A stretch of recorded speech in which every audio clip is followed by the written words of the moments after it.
I'm Georgie Galloway. I'm the farm manager here for Graham Marshall and Gail Lilly. We're about 20 minutes west of Invercargill and we farm on 160 hectares. Our main income comes from wintering 1,500 dairy cows. And as you can see behind us, mostly, well, it's all on kale and baleage, and we do that in mobs of 100 cows for 2 months. We also rear 400 to 500 Frisian bull calves, and to rear those we milk 50 dairy cows just for 6 months of the year, and then we dry them off and they get a nice holiday over summer.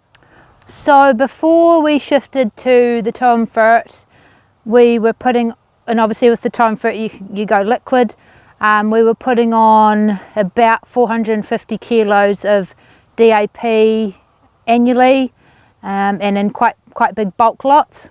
When you're putting on bulk, it's hard to get your timing right. Also, what you do before is put on a lot more urea.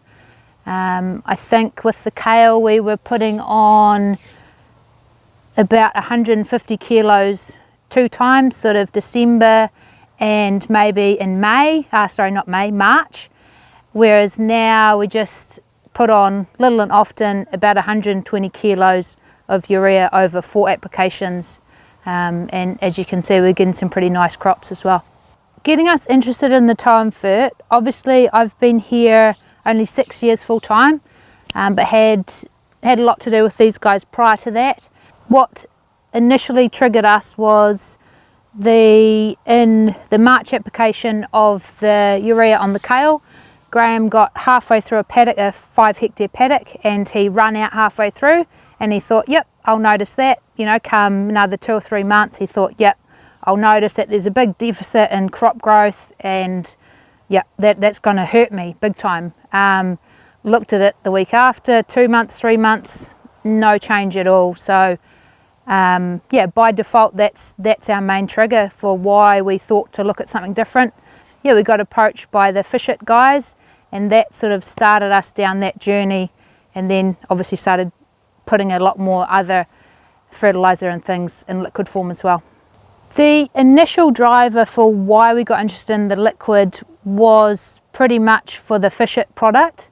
It's whole salmon in a 1,000 litre tub, about half of it is salmon, and that you can't put through a conventional sprayer, so you have to use one of the bigger nozzle sprayers. So that initially got us interested in the tow and fert, which we, for the first season we hired it from a guy about 45-minute drive from here.